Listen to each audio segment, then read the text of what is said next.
आमे आसचु इटा जगीमुंडा मार्केट देखो केते भीड़ खाली बस बुसा केते भीड़ पूरा लोग माने केते पूरा जमा हिचन देखो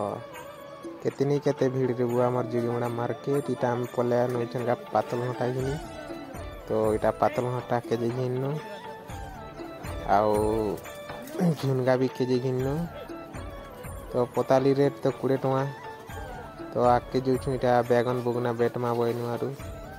तो इटा पलेनो बैगन दुरा घिनमा भल भलटा बेटा जेनता की कोणा भंगा निखिबा तो इटा बैगन बेटू छना मोर लक्ष्मी बेटी उटा सारमो इचन का पैसा पुसी दे देनु ना इचन का में पले आसन जीरा मसाला दुकान के तो इटा सुरसो जीरा मसाला जाना नीनो इटा इचन घिनी पकामा चीनी चुना मिलमिकर क्या करबो नीने ले हेवा के कुटुम के नाड़ चलवा एटा सब घिनी गुना पकानो जीरा मसाला जेन जेनटा होचे हमर झोला पूरा फुले गला खाली ओइल दुरा घिनबार अछि तो एटा में पलेनो ओइल दुकान तो एटा ओइल बेटुछु ओइल केजी होचे 25 टका तो